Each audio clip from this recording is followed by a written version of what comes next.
Hello and welcome to Notebook IS. My name is Mansi and we are here to discuss some current news from The Hindu. So आज के जो discussion के topics होने वाले हैं वो होने वाले हैं ये।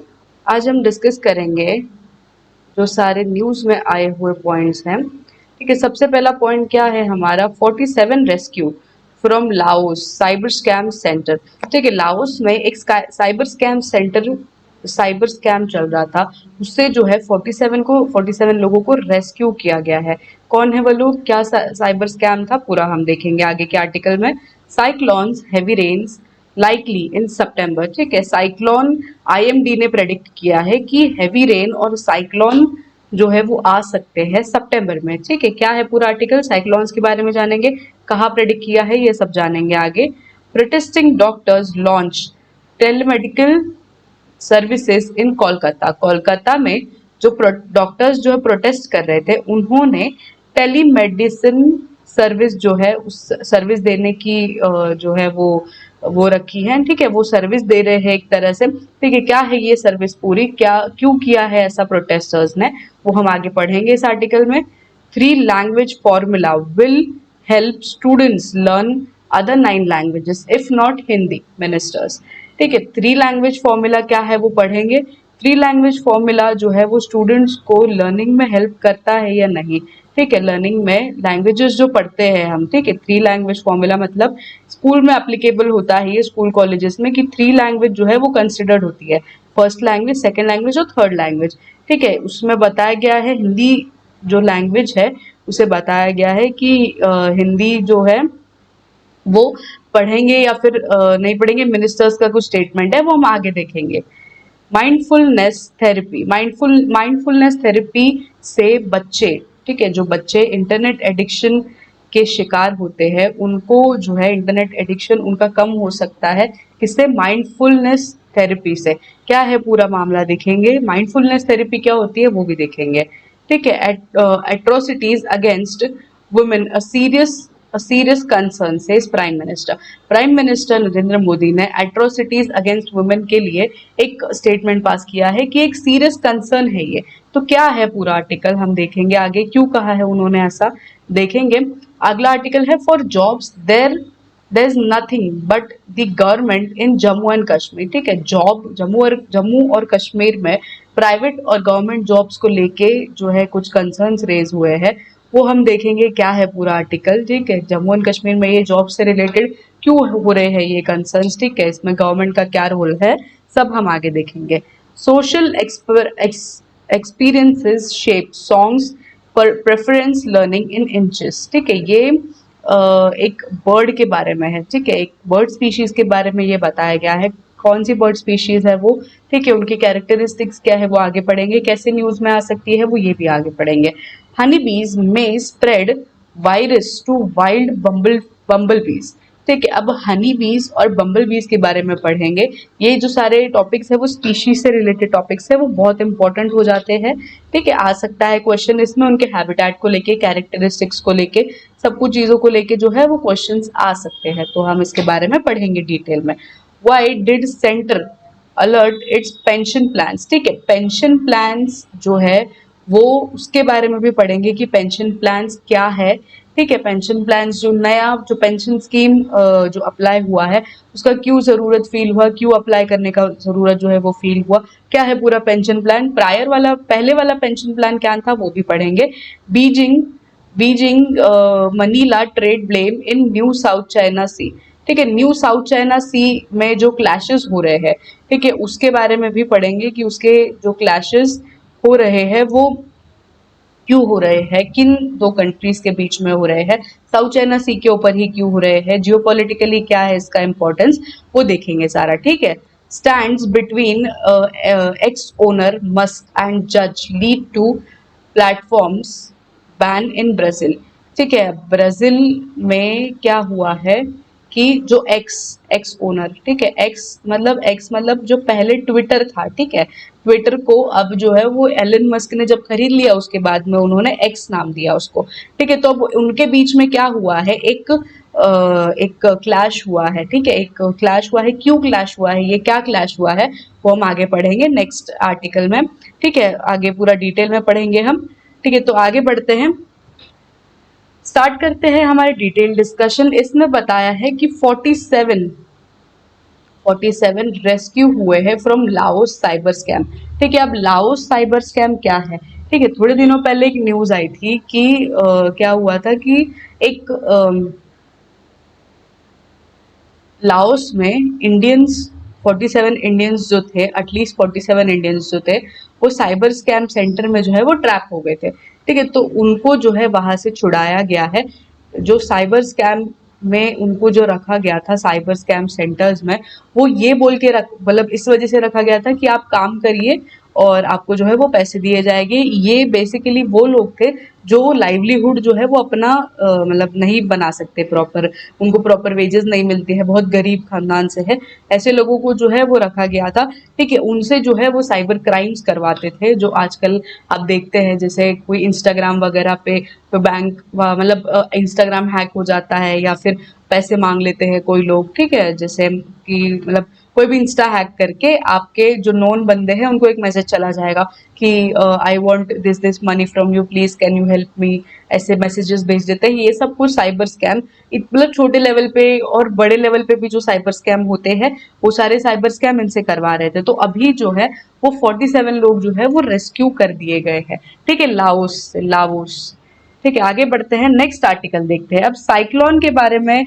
जो है, साइक्लोन के बारे में ही है ये आर्टिकल। साइक्लोन क्या बताया है साइक्लोन के इस टॉपिक में कि साइक्लोन और हैवी रेन जो है वो होने वाला है सितंबर में। किसने प्रेडिक्ट किया है, ये आईएमडी ने प्रेडिक्ट किया है, ठीक है। आईएमडी ने प्रेडिक्ट किया है, इंडियन मेट्रोलॉजिकल डिपार्टमेंट ने, ठीक है। इंडियन मेट्रोलॉजिकल डिपार्टमेंट ने ये प्रेडिक्ट किया है कि cyclonic activities Bay of Bengal और कोस्टल एरियाज पे देखी गई है, ठीक है। ये मानसून सीजन जब होता है ना, तो मानसून सीजन के लेटर पार्ट्स में ये देखा जाता है कि लो प्रेशर की वजह से बे ऑफ बंगाल में क्या होता है, साइक्लोनिक एक्टिविटीज बढ़ जाती है, इंटेंसिफाई हो जाती है, ठीक है। तो कोस्टल स्टेट्स जो होते हैं, कोस्टल स्टेट्स जो है ओडिशा, वेस्ट बंगाल, आंध्र प्रदेश, इनको जो है वो अभी हाई अलर्ट, इनके लिए हाई अलर्ट जारी कर दिया गया है, ठीक है। क्योंकि ऑब्वियस सी बात है, अगर कोस्टल एरिया पे जो भी साइक्लोन अगर होने की पॉसिबिलिटी है, तो कोस्टल एरिया वाले जो भी देश होंगे या फिर जो भी बॉर्डरिंग कंट्रीज होंगी, वो सबसे ज्यादा इफेक्ट होंगे साइक्लोन से, ठीक है। तो ये है। फिर कोस्टल स्टेट्स में इस वजह से जो है वो कर दिया, अलर्ट इशू कर दिया गया है, ठीक है। जो इनलैंड एरियाज है, ठीक है, जो इनलैंड एरियाज है, जो कोस्टल एरियाज नहीं है, अंदर की सिटीज है, अंदर की जो स्टेट्स है, उनमें हेवी रेनफॉल के चांसेस बताए हैं कि कोस्टल एरियाज पे साइक्लोनिक एक्टिविटी हो सकती है और जो इनलैंड एरिया है उस पे हेवी रेन्स हो सकते हैं, ठीक है। स्टेट गवर्नमेंट ने अफेक्टेड रीजन में जो है डिजास्टर प्रिपेयर्डनेस के मेजर्स जो है वो इम्प्लीमेंट करना जो है वो शुरू कर दिया है, ठीक है। जैसे कि क्या होते हैं ये इम्प्लीमेंटेशन, कैसे कैसे कैसे होता है, कैसे प्रिपेयर करते हैं हम कोई डिजास्टर से, क्या करते हैं हम, जो प्रेडिक्टेड एरिया होता है, ठीक है, जो जहाँ जिस एरिया में होने वाला है ये इसकी संभावना होती है, तो उस एरिया की जितनी भी पब्लिक होती है उसे इवैक्यूएट कर दिया जाता है, ठीक है। इवैक्यूएट करने के बाद में वो जो जो भी है वहां पर अगर मतलब इंफ्रास्ट्रक्चर डैमेज हो जाता है तो एक बार चल जाता है, पर जो लाइव्स जो है वो बचाने की कोशिश करते हैं हमेशा गवर्नमेंट, ठीक है, और बचाना भी चाहिए हमें। तो ये इवैक्यूएशन जैसे मेजर्स जो है वो लिए जाते हैं, अभी भी इवैक्यूएशन जैसे मेजर्स जो है वो लिए जाएंगे। ये आईएमडी का जो वार्निंग था, ठीक है, आईएमडी ने जो बताया है, पहले से इशू किया है कि आप जो है मतलब इम्पैक्ट ज्यादा अगर होगा तो उससे बहुत ज्यादा डिस्ट्रक्शन क्रिएट होगी। इंफ्रास्ट्रक्चर डिस्ट्रक्शन एक बार को इंसान जो है वो फिर कर सकता है, कोई भी चीज को डेवलप कर सकता है, बट जो लाइफ जो चली जाती है वो वापस नहीं आ सकती। तो इस वजह से पहले ही वार्निंग दे दी गई है और मेजर्स भी जो है वो लेना शुरू कर दिया है स्टेट गवर्नमेंट ने, ठीक है। अगला आर्टिकल देखते हैं। उसके पहले देख लेते हैं साइक्लोन के बारे में पढ़ लेते हैं, ठीक है, थोड़ा साइक्लोन के बारे में पढ़ते हैं। अब साइक्लोन का डेफिनेशन क्या है, साइक्लोन किसको कहते हैं हम, cyclone are powerful swirling storm system characterised by low pressure centres, ठीक है, strong winds and heavy rainfall. Low pressure centre में जो लो प्रेशर क्रिएट होता है। ठीक है, साइक्लोन का आपने देखा होगा, ऐसे ऐसे भवरा भवरा सा होता है। ठीक है, साइक्लोन आपने देखा होगा, ऐसे ऐसे ऐसे बड़े बड़े से होते हैं, फिर धीरे छोटे छोटे होते रहते हैं सेंटर पे। तो इससे क्या होता है ना, लो प्रेशर जहां पर क्रिएट होता है, सेंटर पे लो प्रेशर क्रिएट होता है, उसके आसपास की जो विंड्स है वो सेंट्रीफ्यूगल फोर्स में से घूमने लगती है आसपास। ठीक है, उससे साइक्लोन क्रिएट होता है। अब इसमें क्या होता है, बहुत ज्यादा स्ट्रॉन्ग विंड्स चलती है और हैवी रेनफॉल चलता है। क्लाउड्स वगैरह जो है, मतलब उस एरिया का पूरा रेनफॉल बढ़ जाता है। ठीक है, और विंड्स वगैरह ज्यादा आने लगती है, तो इससे जो है वो डिस्ट्रक्शन क्रिएट होता है। ठीक है, इस वजह से साइक्लोन्स को डिस्ट्रक्टिव माना जाता है। ट्रॉपिकल साइक्लोन एक टाइप है। ठीक है, टाइप्स ऑफ साइक्लोन में ट्रॉपिकल साइक्लोन एक टाइप है। ठीक है, एक्स्ट्रा ट्रॉपिकल साइक्लोन एक टाइप है। ठीक है, ये फॉर्म ऐसे होते हैं, इसके स्ट्रक्चर भी मैंने बता दिए हैं, पढ़ लीजिएगा। ठीक है, सब ट्रॉपिकल साइक्लोन्स भी ऐसे होते हैं। ठीक है, अब साइक्लोन नेमिंग जो है वो इम्पोर्टेंट है, साइक्लोन नेमिंग कन्वेंशन। ठीक है, नेमिंग कैसे होती है साइक्लोन की, cyclones are named to avoid confusion when multiple systems are present. The World Meteorological Organization maintains list of names that are region specific. ठीक है, रीजन स्पेसिफिक लिस्ट जो है वो मेंटेन करी जाती है वर्ल्ड मेट्रोलॉजिकल ऑर्गेनाइजेशन से। और साइक्लोन को नेम करना इस वजह से जरूरी होता है कि multiple cyclones, multiple systems present होते हैं, तो it's better to name a cyclone. ठीक है, आगे बढ़ते हैं, नेक्स्ट आर्टिकल देखते हैं। नेक्स्ट आर्टिकल क्या है हमारा, protesting doctors launch telemedicine service in Kolkata. अब प्रोटेस्टिंग डॉक्टर्स, आपको थोड़े दिनों पहले आपको पता ही होगा कि जो कोलकाता में जो हुआ था, ठीक है, डेथ और रेप केस, उसमें उसके जो है वो अभी ट्रायल्स चल रहे हैं सुप्रीम कोर्ट में। तो उसमें क्या हुआ है, जो प्रोटेस्टर्स है, ठीक है, जो प्रोटेस्ट कर रहे हैं डॉक्टर्स, उन्होंने एक मांग रखी थी सुप्रीम कोर्ट के पास। ठीक है, पहले से ही सेंटर के पास बेसिकली एक मांग रखी थी कि हमें जो है एक सेंट्रलाइज्ड रूल्स एंड रेगुलेशन होने चाहिए इन कोऑर्डिनेट्स विद डॉक्टर्स। ठीक है, डॉक्टर्स के लिए एक सेंट्रलाइज्ड रूल लॉ होना चाहिए उनकी प्रोटेक्शन के लिए, और उनका और जो उनकी सिक्योरिटी है उसके लिए, वर्किंग कंडीशंस के लिए। ठीक है, और मेडिकल कम्युनिटी के लिए जो है वो ये सारे रूल्स होने चाहिए, एक सेंट्रलाइज्ड लॉ होना चाहिए। तो इस जो बात को जो है वो सेंटर ने जो है वो मना कर दिया था कि हम ऐसा कोई लॉ एस्टैब्लिश नहीं करेंगे। बिकॉज क्या उन्होंने क्या रीजन दिया था कि every state has its own law. ठीक है, एवरी स्टेट जो है हर अपने से जो है अलग से उनका सब कुछ है, अलग लॉज है। ठीक है, वो अपने वर्किंग कंडीशंस अलग देते हैं। तो सेंटर ने जो है वो स्टेट के ऊपर बोल दिया कि स्टेट जो है वो इसका देख लेगा, इसका ध्यान रख लेगा, और सेंटर से स्टेट जो भी डिसीजन लेगा या एस्टैब्लिश करेगा चीजें वो सही रहेंगी, वो आपको फॉलो करनी पड़ेंगी, कोई सेंट्रलाइज्ड लॉ नहीं होगा। क्योंकि ऑब्वियस ही बात है, अब डॉक्टर्स के प्रोफेशन में गवर्नमेंट डॉक्टर्स भी आते हैं, गवर्नमेंट हॉस्पिटल्स वाले डॉक्टर भी आते हैं, और जो प्राइवेट डॉक्टर्स होते हैं वो भी आते हैं। ठीक है, और डॉक्टर्स का ऐसा नहीं है कि कम तादाद में है, काफी ज्यादा तादाद में है ये सारी चीजें। तो उसे पास तो कर देंगे, लॉ पहले बैठाई जाएगी, कमेटी वगैरह बिठा के फिर लॉ जनरेट किए जाएंगे, रूल्स एंड रेगुलेशन जनरेट किए जाएंगे, उसके बाद पास कर दिया जाएगा। बट ग्राउंड लेवल तक कहाँ तक पहुंचेंगे वो थोड़ा डिफिकल्ट हो जाता है। ग्राउंड लेवल की रियलिटी अब जो है आपको दिखती है कि नहीं आते हैं लॉज वगैरह, ऐसे कुछ इम्प्लीमेंट नहीं हो पाते। तो बेसिक यही बोला है अभी सेंटर ने कि हम नहीं करेंगे। तो उस बात को जो है उन्होंने जो प्रोटेस्टर्स है उन्होंने मद्देनजर रखते हुए अभी ये कहा है कि ठीक है, आप नहीं कोई कुछ एस्टैब्लिश करें तो हम ही अपनी तरफ से जो है वो इनिशिएटिव्स लेने लग जाते हैं। उन्होंने डॉक्टर्स, जो प्रोटेस्टिंग डॉक्टर्स थे, उन्होंने एक टेली मेडिसिन सर्विस जो है वो लॉन्च करी है कोलकाता में, जिससे क्या होगा ना कि ऑनलाइन पोर्टल से, कॉल्स वगैरह से जो है वो जो भी मेडिसिन सर्विसेज, या फिर जिनको भी कोई दिक्कत आ रही है, जो नहीं पहुंच पाते डॉक्टर्स के पास में, ठीक है, उनके लिए जो है एक सिस्टम बिठाया जाएगा, उनके लिए जो है ऑनलाइन, बेसिकली जैसे कोविड में होता था कि ऑनलाइन बात कर लेते थे, ऑनलाइन डायग्नोसिस प्रोवाइड करवा देते थे, वैसे ही ये टेलीमेडिसिन सर्विस जो है वो प्रोवाइड कराई जाएगी कोलकाता में बाय प्रोटेस्टिंग डॉक्टर्स। ठीक है, ये है पूरे मामले का क्रक्स। आगे बढ़ते हैं, थ्री लैंग्वेज फॉर्मूला। अब ये थ्री लैंग्वेज फॉर्मूला है क्या, three language formula will help students learn other languages if not Hindi। ठीक है। थ्री लैंग्वेज फॉर्मूला जो है उसके बारे में बताया गया है। थ्री लैंग्वेज फॉर्मूला बेसिकली क्या होता है, स्कूल्स में क्या होता है ना कि एक मतलब स्कूल्स में थ्री लैंग्वेजेस बेसिक होते हैं। ठीक है, थ्री लैंग्वेज में कौन से लैंग्वेज आते हैं, जैसे महाराष्ट्र में हम देखते हैं कि एक हिंदी होता है, एक इंग्लिश होता है, एक मराठी होता है। ठीक है, तो हर स्टेट का अपना जो है लैंग्वेज मदर टंग जो है वो लोग जो है वो रख सकते हैं थ्री लैंग्वेज में। तो ये बात है पूरी। ठीक है, तीन भाषा फॉर्मूला भारत में एक पुरानी शिक्षा नीति है। ठीक है, जिसका मकसद है कि स्कूल में पढ़ते हुए बच्चे जो तीन भाषाएं जो है वो बेसिक जो है उन्हें पता होनी चाहिए, कि एटलीस्ट थ्री लैंग्वेजेस पता है। एक उनकी मदर टंग हो जाती है, इंग्लिश और हिंदी हो जाती है, ये दो बेसिक लैंग्वेज है, फर्स्ट लैंग्वेज और सेकंड लैंग्वेज। ठीक है, और ठीक है, ये है। तो मिनिस्टर्स ने इसमें क्या बोला है कि केंद्रीय मंत्री ने इस पर जोर दिया कि तीन भाषा फॉर्मूला से छात्रों को और भाषाएं सीखने में मदद मिलेगी, भले भले ही वो हिंदी ना चुने।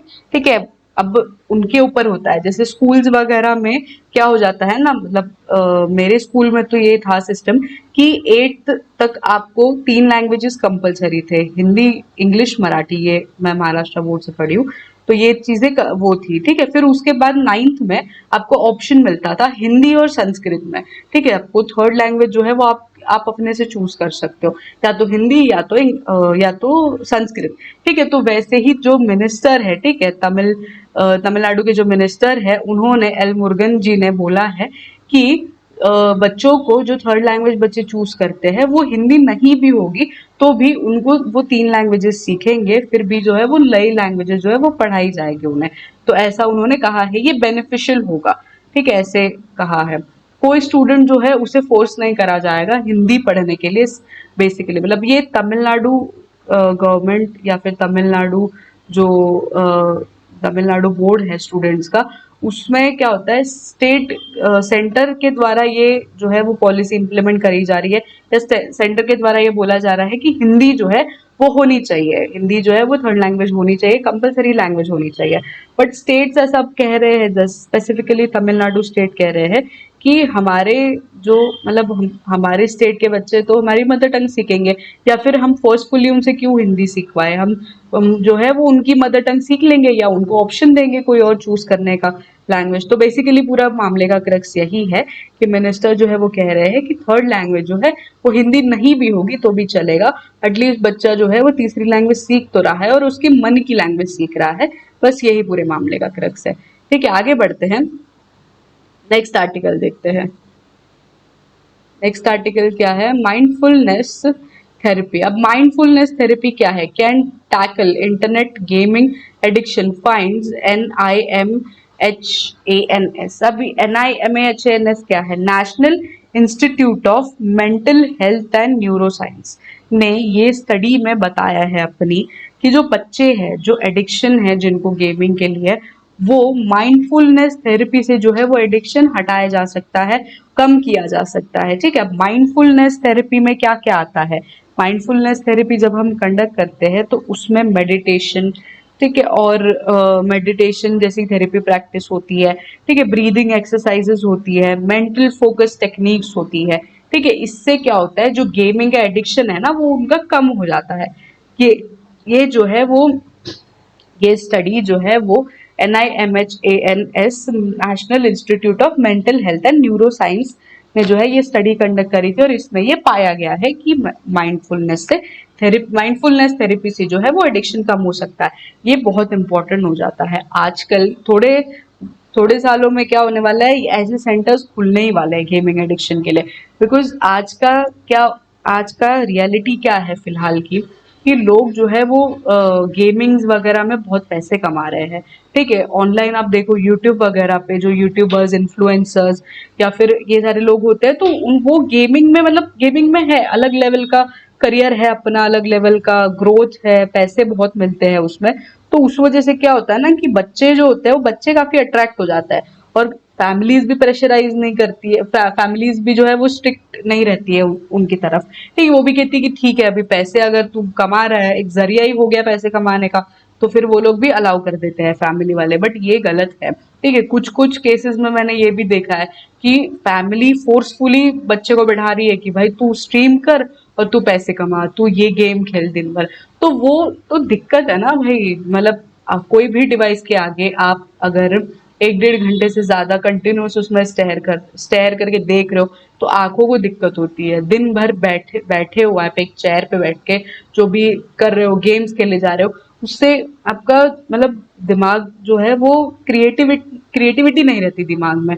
तो दिमाग जो है वो ब्लॉक हो जाता है, क्रिएटिव आइडियाज जो आते हुए उसमें जो है वो हट जाते हैं, फिर क्रिएटिव आइडियाज आते ही नहीं है।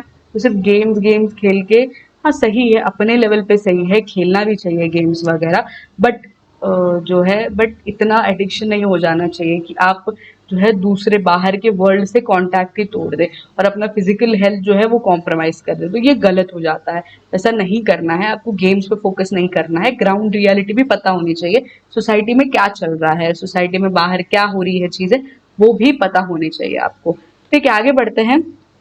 atrocities against women a serious concern says prime minister. Prime minister ji ने ये बोला है, नरेंद्र मोदी जी ने, कि महिलाओं के खिलाफ बढ़ते हुए अपराधों पर गहरी चिंता जताई है। ठीक है, क्या एट्रोसिटीज, ठीक है, जो अपराध होते हैं महिलाओं के लिए उसके ऊपर जो है वो गंभीर चिंता जताई है प्राइम मिनिस्टर नरेंद्र मोदी ने।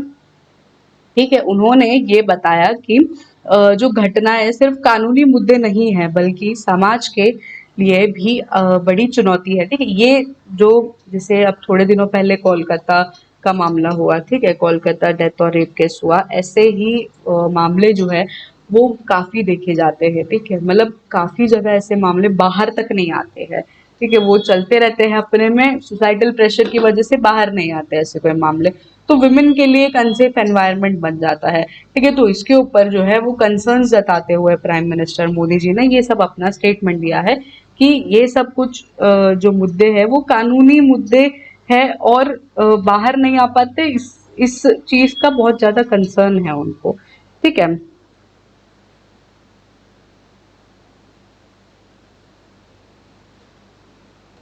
आगे बढ़ते हैं। अब jobs there is nothing but government in Jammu and Kashmir. ठीक है, अब जम्मू कश्मीर का जो नौकरी बाजार है सरकारी नौकरियों पर काफी निर्भर है। ठीक है, जो नौकरियां वगैरह मिलती है, गवर्नमेंट जॉब्स मिलते हैं, वो जो है वो सरकारी नौकरियों पर जो है वो काफी निर्भर है। क्योंकि यहाँ क्या होता है, जो यहाँ क्या होता है, इंडस्ट्रियलाइजेशन के ऊपर जो है वो डिपेंडेंट नहीं रह सकते आप, गवर्नमेंट जॉब्स के ऊपर ही आपकी डिपेंडेंसी हो सकती है ज्यादा। ठीक है, क्योंकि इस क्षेत्र को ऐसा जो इस क्षेत्र की जो आर्थिक चुनौतियां है, ठीक है, उसका सामना करना पड़ता है। ठीक है, और सही भी बात है, ये इंफ्रास्ट्रक्चर डेवलपमेंट वहां पर नहीं हुआ है इतना। ठीक है, होगा अभी जो है वो धीरे धीरे जम्मू एंड कश्मीर में जो है वो चेंजेस आएंगी, क्योंकि अभी अभी जो अगले महीने में जो है वहां पर इलेक्शंस भी कंडक्ट होने वाले हैं। तो ये जो सारी मतलब डेवलपमेंट्स आ रही है धीरे धीरे, बट अभी फिलहाल के लिए जो बच्चे जो पढ़ रहे हैं, जो बच्चे अपना करियर इमेजिन कर रहे हैं, वो गवर्नमेंट जॉब्स के ऊपर ही ज्यादा फोकस करेंगे। ठीक है, वो प्राइवेट सेक्टर में कम देखेंगे। ठीक है, आगे बढ़ते हैं, ये है पूरे मामले का क्रक्स। अब इसमें देखते हैं ये एक social experience shape song performance learning in finches.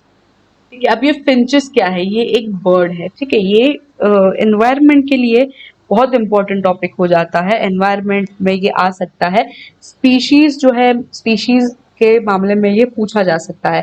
ठीक है, फिंच फिंच पक्षियाँ, ठीक है, फिंच फिंच पक्षी होता है ये बेसिकली इनका क्या कैरेक्टरिस्टिक्स होता है कि ये सॉन्ग्स जो है वो सॉन्ग्स एक तरह के सॉन्ग्स जो है वो बोलते हैं। ठीक है, ये लर्निंग सॉन्ग्स, प्रेफरेंस लर्निंग इन फिंचेस। ठीक है, सॉन्ग्स के ऊपर जो है ये प्रेफरेंस करते हैं। ठीक है, आगे देखेंगे इनकी कैरेक्टरिस्टिक्स वगैरह क्या है वो देखेंगे।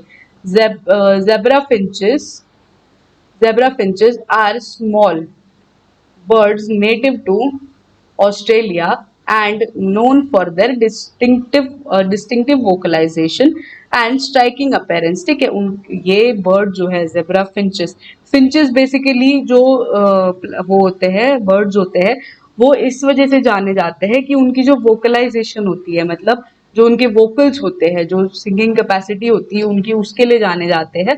और स्ट्राइकिंग अपीयरेंस, ठीक है, उनकी जो अलग अपीयरेंस है, जैसे देख सकते हो आप इसमें, ठीक है, अलग से ये दिखाई दे रहे हैं आपको, एकदम मतलब कलरफुल सा बर्ड दिखाई दे रहा है, क्यूट सा, काफी स्वीट सा। तो ये जो बर्ड्स हैं इनकी अलग अपीयरेंस है, ठीक है, तो ये स्ट्राइकिंग अपीयरेंस के से भी जाने जाते हैं। ठीक है, ये एक स्मॉल बर्ड होते हैं जो 10 से 12 सेंटीमीटर के होते हैं, ठीक है, 10 से 12 सेंटीमीटर इनकी लेंथ होती है। ठीक है, मेल्स में क्या होता है ना, ब्लैक और व्हाइट डॉट होते हैं, डॉट पैटर्न्स होते हैं on their throat and breast. ठीक है, थ्रोट गले पे और जो ब्रेस्ट होते हैं वहां पर मेल के ये व्हाइट और ब्लैक जो पैटर्न्स होते हैं वो दिखाई देते हैं। ठीक है, ब्राइट ऑरेंज चीक्स होते हैं, रेड बीक होती है, brown patch on their flanks dotted with white spot. ठीक है, फीमेल्स में क्या होता है, females are generally less colourful, lacking the orange cheek patch and having lighter orange beige beak. ठीक है, जो फीमेल्स होती है वो थोड़ा सा कम कलरफुल होती है, उनका जो चीक के ऊपर जो पैचेस होते हैं ऑरेंज वाले वो नहीं होते हैं। ठीक है, और दूसरा उनका आईयूसीएन स्टेटस क्या है, आईयूसीएन स्टेटस उनका है लीस्ट कंसर्न। ठीक है, आईयूसीएन स्टेटस जानना बहुत इंपॉर्टेंट है, आईयूसीएन स्टेटस पूछा जा सकता है एग्जाम में। स्पीशीज के बारे में भी जानना बहुत इंपॉर्टेंट है। ठीक है, आगे बढ़ते हैं। हनी बीज में स्प्रेड वायरस टू वाइल्ड बम्बल बीज। ठीक है, अब हनी बीज जो है वायरस स्प्रेड कर सकती है बम्बल बीज के लिए। अब क्या है ये, ठीक है, पूरा देखते हैं हम हनी बीज, और पहले बम्बल बीज के बारे में देख लेते हैं। Bumble bees are a group of social bees belonging to genus Bombus with family Apidae. ठीक है, उनकी फिजिकल कैरेक्टरिस्टिक्स क्या है। ठीक है, बम्बल bees are generally large, bumble bees are generally large and bumble bees are generally large and have, ये bumble बीज होते हैं, ठीक है, बम्बल बीज क्या होते हैं, बम्बल बीज जो है वो बड़े, larger and hairier than the other bees with size ranging 1 to, जो बम्बल बीज होते हैं, ठीक है, वो हैरियर होते हैं और बड़े होते हैं जो नॉर्मल बीज होते हैं उनसे। ठीक है, with size ranging to 1 to 2.5 centimetre. ठीक है, कलरेशन क्या होता है उनका, they have variety of colour patterns, typically black and yellow bands, though some species में have red orange and white marking. ठीक है, ये उनका कलर स्पेशलाइजेशन होता है। बॉडी स्ट्रक्चर क्या होता है, बम्बल बीज हैव रोबस्ट एंड फरी body which which distinguishes them from a bees from other bees like honey bees। ठीक है, उनका बॉडी स्ट्रक्चर कैसा होता है, फरी बॉडी होती है उनकी, तो वो हनी बीज से अलग होते हैं। ठीक है, हनी बीज की बॉडी इतनी फरी नहीं होती है, इस वजह से बम्बल बीज का ये मतलब डिस्टिंक्टिव है, अलग से दिखाई देते हैं वो हनी बीज या फिर और बीज के तरफ से। ठीक है, they have 2 pairs of wings and and a stinger that is used for defense। ठीक है, एक स्टिंग होती है उनकी जो उनकी डिफेंस के लिए यूज होती है, 2 pair of wings होते हैं उनके। ठीक है, तो ये है पूरा बम्बल बीज के बारे में, ये पूरा कैरेक्टरिस्टिक से ये पता होना चाहिए आपको, एग्जाम में आ सकता है इसके बारे में क्वेश्चन। ठीक है, आगे बढ़ते हैं नेक्स्ट आर्टिकल की तरफ। Why did centre alert it's pension plan. ठीक है, सेंटर ने अपना पेंशन प्लान क्यों अलर्ट किया। ठीक है, क्या है पूरा मामला देखते हैं। ठीक है, अब सेंटर ने थोड़े दिनों पहले एक पेंशन स्कीम जो है वो बताई थी कि उस पेंशन स्कीम के तहत क्या होगा कि जो एलिजिबल जो पेंशन जिनको मिलती है, ठीक है, पेंशन जिनको मिलती है, ठीक है, उनको जो है पेंशन इस प्रकार दिया जाएगा कि पहले के पेंशन प्लान में फिक्स नहीं होता था कि कितनी पेंशन देनी है या फिर मतलब किस हिसाब से पेंशन मिलेगी कोई भी रिटायर्ड ऑफिसर को। तो अब क्या हुआ है, अब नए पेंशन प्लान में उन्होंने बोला है कि 50% जो लास्ट पे था, ठीक है, 50% जो उनका लास्ट पे था उससे 50% जो लास्ट पे जो था उसमें से 50% जो है वो उन्हें कंफर्म पेंशन जो है वो दी जाएगी। ठीक है, कंफर्म पेंशन दी जाएगी लास्ट ड्रॉन सैलरी से। ठीक है, लास्ट ड्रॉन सैलरी से इतनी कंफर्म 50% जो है वो कंफर्म दी जाएगी। ये एक कंफर्मेशन देता है कि हाँ भाई इतनी तो मिलेगी ही मिलेगी, ठीक है। जो एलिजिबल होते हैं उनके लिए ही, ठीक है, जिनकी जो सर्विस का जो टेन्योर होता है वो एलिजिबिलिटी क्राइटेरिया को मैच करता है, ठीक है, उनका ही उनको ही जो है वो दिया जाएगा। और भी जो भी नॉन एलिजिबल है या फिर कम है उनकी एलिजिबिलिटी, तो उनकी एलिजिबिलिटी के हिसाब से जो है वो उनको दिया जाएगा उनके हिसाब से पेंशन। तो ये नया पेंशन सिस्टम जो है वो एस्टैब्लिश हुआ था, ठीक है। जो नया पेंशन सिस्टम है वो एस्टैब्लिश हुआ था। एक पुराने पेंशन सिस्टम में कुछ लूप होल्स थे, कुछ जो गवर्नमेंट ऑफिसर्स थे उनको अपने उसके हिसाब से, लाइक अपने पे के हिसाब से कभी कभी पेंशन नहीं मिल पाती थी, ठीक है। और भी चीजें थी, बैकलैशेस थे कि पेंशन जो है वो प्रॉपर वक्त पे नहीं आते थे या फिर प्रॉपर नहीं मिल पाते थे सही से। तो इस नए पेंशन प्लान में जो है वो सारी चीजें जो है वो इरेडिकेट कर दिया गया है, उसका उनको हटा के जो है वो नई चीजें जो है वो एस्टैब्लिश कर दी गई है, ठीक है। तो ये सारी चीजें हैं नए पेंशन प्लान में। Beijing Manila trade blame in new south C clash. अब न्यू साउथ चाइना सी क्लैश में, साउथ चाइना सी में एक क्लैश हुआ है, ठीक है। साउथ चाइना सी का मैप देख सकते हो आप, ठीक है। ये जो है ये पूरा रेड रेड से जो मार्क है, ठीक है, ये पूरा जो है ये चाइना का टेरिटरी है, ठीक है। चाइना की टेरिटरी ये आ जाती है। अब चाइना क्या करती है ना, चाइना की जो टेरिटरी है वो सबसे ज्यादा है, ठीक है। साउथ चाइना सी में सबसे ज्यादा चाइना की टेरिटरी है। तो चाइना क्या करती है, अपना डोमिनेंस मेंटेन करने की कोशिश करती है।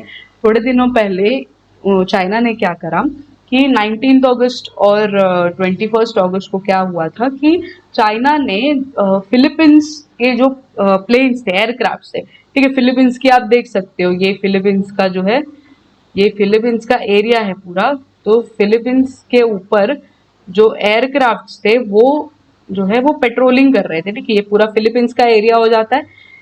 फिलीपींस एरिया, जो फिलीपींस के अंडर जो टेरिटरी आती है या एरिया आता है, ठीक है, साउथ चाइना सी का, उसके ऊपर फिलीपींस के एयरक्राफ्ट जो है वो एयरक्राफ्ट जो है वो पेट्रोलिंग कर रहे थे, ठीक है। तो पेट्रोलिंग करते समय क्या हुआ कि चाइना के जो वो थे एयरक्राफ्ट थे, उन्होंने फ्लेयर्स फायर किए फिलीपींस के एयरक्राफ्ट के ऊपर। तो इससे क्या हुआ कि मतलब इतना कम डिस्टेंस से फायर किया कि सिर्फ दोनों फ्लेयर्स और एयरक्राफ्ट में कम से कम 15 मीटर का डिस्टेंस था सिर्फ। तो ये एक प्रोवोकेटिव एक्शन माना जाता है, ठीक है। फिलीपींस की गवर्नमेंट ने ये बोला है कि ये एक प्रोवोकेटिव एक्शन है और आप ऐसा नहीं कर सकते, ये हमारी टेरिटरी है, इसमें हमको पेट्रोल करने देना पड़ेगा आपको, ठीक है। चाइना क्या करती है ना, ऐसा कुछ कुछ हरकतें, कुछ कुछ चीजें जो है वो कभी कभी कर देती है, क्योंकि उसको डोमिनेंस मेंटेन करना होता है, डोमिनेंस करवानी होती है अपनी, कि ये पूरा एरिया जो है वो उसे बिलोंग करता है, ऐसा उसे बताना होता है, बिकॉज उनके पास ज्यादा टेरिटरी है। बट ये गलत है, ऐसा नहीं करना चाहिए उनको। फिर भी अब वो सुनते नहीं है किसी की, चाइना तो चाइना है भाई। तो इस वजह से उन्होंने फ्लैश वगैरह फायर किए। तो फिलीपींस ने ये बोला कि दिस इज प्रोवोकेटिव और इंटरनेशनल लॉज का ये वॉयलेशन है, आप ऐसा नहीं कर सकते, ठीक है। तो ये सारा मामला हुआ था। ये अभी के जो वो है अभी का अभी जो कॉन्फ्लिक्ट चल रहा है फिलीपींस और चाइना का, ये पूरा कॉन्फ्लिक्ट है। चाइना ने सामने से उनके ऊपर जो है वो फायर किए फ्लेयर, जिस वजह से फिलीपींस थोड़ा गुस्से में है, ठीक है। ये पूरा मामला है। आगे देखते हैं क्या है नेक्स्ट आर्टिकल क्या बताता है हमें। नेक्स्ट आर्टिकल हमें ये बताता है कि जो एक्स के ओनर है, ठीक है, एक्स के ओनर कौन है, इलॉन मस्क, ठीक है, जो सबसे ज्यादा चर्चा में रहते हैं इलॉन मस्क मेरे को एक मतलब अलग पर्सनालिटी लगते हैं, मतलब अट्रैक्टिव भी लगते हैं, कभी कभी अट्रैक्टिंग पर्सनालिटी भी लगती है, बट ऐसी थोड़ी कुछ अलग ही पर्सनालिटी लगती है कि मतलब उनकी ट्वीट्स भी कभी कभी देखोगे आप, तो ट्वीट्स भी उनकी काफी फनी होते हैं, काफी फनी कोशिश करते हैं वो ट्वीट्स बनाने की। और काफी मतलब एक तो स्ट्रगल जो है उनका बहुत ज्यादा, मतलब बहुत ही स्ट्रगल किया हुआ है उन्होंने अपनी लाइफ में। उनके जो भी कंपनीज है, ठीक है, स्पेस एक्स और टेस्ला, इसको सबको खड़ा करने के लिए, फिर ये ट्विटर का भी जो कंट्रोवर्सीज चल रहा था वो सब कुछ भी, जो जब उन्होंने ट्विटर खरीदा तब भी उनकी कंट्रोवर्सीज चल रही थी। तो ये सारी चीजें जो है वो अट्रैक्टिव बनाती है इनकी पर्सनालिटी को, कि जिस हिसाब से ये टैकल करते हैं चीजें, या फिर जिस हिसाब से ये जो है हैंडल करते हैं ये सारी चीजें। ठीक है, तो अब आज क्यों है ये न्यूज में, तो जो ब्राजील की जो गवर्नमेंट है, ठीक है, ब्राजील के सुप्रीम कोर्ट के जो जज है, उन्होंने इलॉन मस्क से कहा था, ठीक है, इलॉन मस्क से कहा था कि ट्विटर या एक्स, अभी एक्स बोला जाता है उसको, ट्विटर को नाम चेंज कर दिया था इलॉन मस्क ने ही। ठीक है, तो उसको एक्स पे कुछ जैसे कुछ जो है वो उनकी गवर्नमेंट के बारे में, मतलब थोड़े से डिस इन्फॉर्मेशन पोस्ट थे, ठीक है, डिस इन्फॉर्मेशन पोस्ट थे जो अच्छे नहीं थे। ठीक है, तो उनको बोला कि आप ये हटा दो, या वो जो अकाउंट्स है, जिन अकाउंट से ये पोस्ट हो रहे हैं उसे ब्लॉक कर दो। ठीक है, तो रिपोर्ट करने का भी ऑप्शन होता है, तो रिपोर्ट भी उन्होंने किया है काफी, पर फिर भी उस वो ट्वीट जो है वो हटे हुए नहीं दिखाई दिए। ठीक है, कोई भी चीज को अगर आप सोशल मीडिया पे ज्यादा रिपोर्ट करते हो, उसकी रिपोर्ट का नंबर जो है वो ज्यादा बढ़ जाता है, तो इवेंचुअली वो हट जाता है पोस्ट, या फिर जो ओनर्स होते हैं या फिर जो ऑथराइजेशन होता है उसको हटाना ही पड़ता है वो पोस्ट, क्योंकि वो फिर गलत माना जाता है। ठीक है, प्रोवोकेटिव पोस्ट माना जाता है इस वजह से। तो ऐसा ही कुछ पोस्ट जो है वो ब्राजील के ऊपर हुआ, तो ब्राजील के जो सुप्रीम कोर्ट के जो जज है उन्होंने बोला कि भाई आप हटा दीजिए। तो एलोन मस्क है, उन्होंने नहीं हटाया। वो मतलब वो क्या हटाएंगे, वो मतलब नहीं हटा पाए कुछ, उसके वजह से ट्विटर पे देखा जाता है जो ट्रेंडिंग में चीजें होती है ना, मिर्च मसाला ये सब कुछ चीजें बहुत सबको पसंद आती है, ट्वीट्स सबको पसंद आते हैं जो मतलब एकदम तड़कते भड़कते होते हैं। तो इस वजह से उन्होंने हटाए नहीं ट्वीट्स। ठीक है, और बहुत इससे भी पहले भी बहुत देखा है कि जो डिसइंफॉर्मेशन ट्वीट्स होते हैं, ठीक है, जो भी मतलब कुछ गलत इन्फॉर्मेशन भी प्रोवाइड करते हैं, प्रोवोकेटिव इन्फॉर्मेशन भी प्रोवाइड करते हैं, वो ट्वीट्स को रिपोर्ट करने के बाद भी वो ट्वीट्स जो है वो हटाए नहीं जाते, फिर भी रहते ही है ट्विटर पे।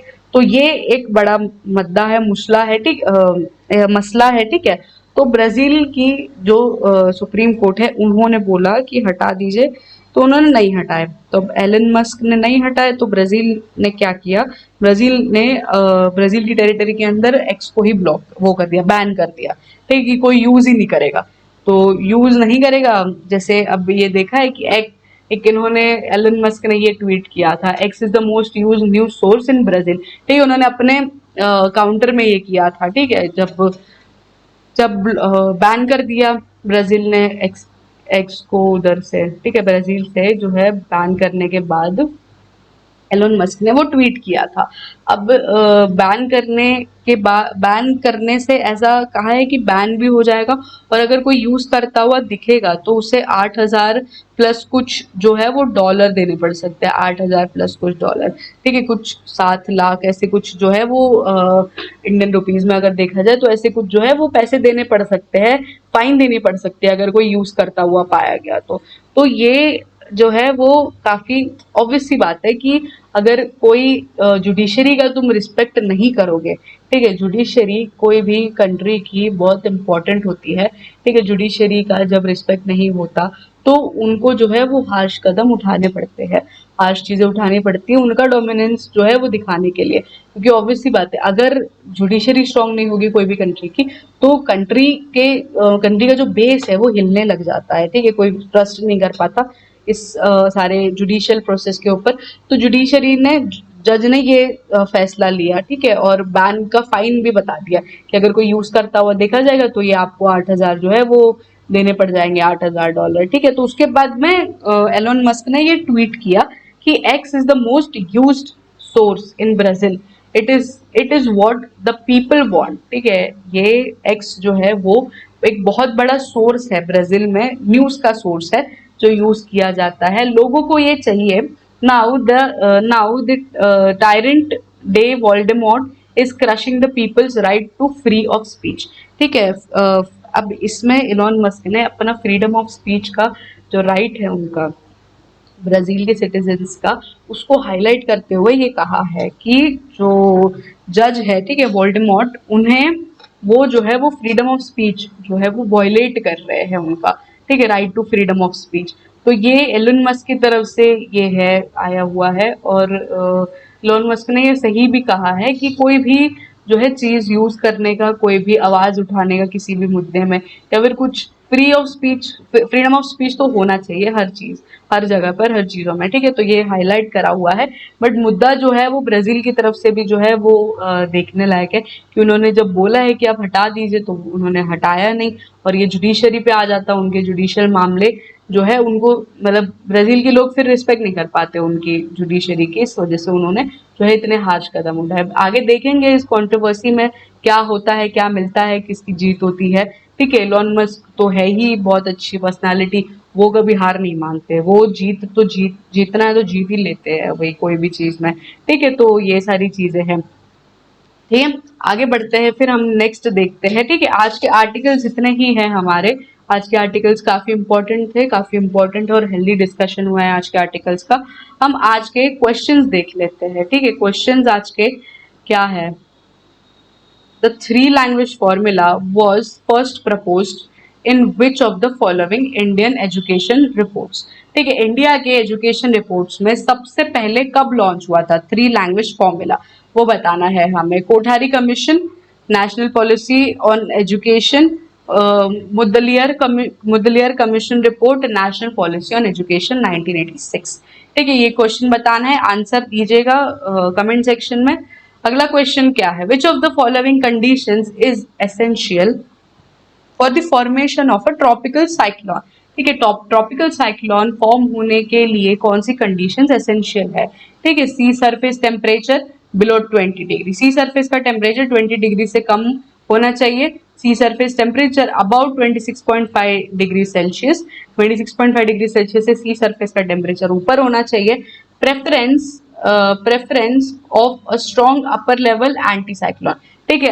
Anti upper level anticyclone का प्रेफरेंस होना चाहिए, स्ट्रॉन्ग प्रेफरेंस ज्यादा होना चाहिए, तब जो है वो ट्रॉपिकल साइक्लोन फॉर्म होता है। ये सही है या नहीं आपको बताना है कमेंट सेक्शन में। फॉर्मेशन ओवर लैंड, ठीक है, ये भी सही है या नहीं वो कमेंट सेक्शन में बताना है। कमेंट सेक्शन में आंसर जरूर दीजिएगा, क्वेश्चन जरूर सॉल्व करिएगा, काफी इंपॉर्टेंट क्वेश्चन है ये, ठीक है। आगे क्या, अगला क्वेश्चन क्या है हमारा? Which of the following statements about the national pension system is correct? National pension system के बारे में दिए गए जो स्टेटमेंट्स हैं वो कौन से करेक्ट हैं वो बताने हैं हमें। It is a voluntary contributory pension scheme. It provides a fixed pension to retirees. It is available only to government employees.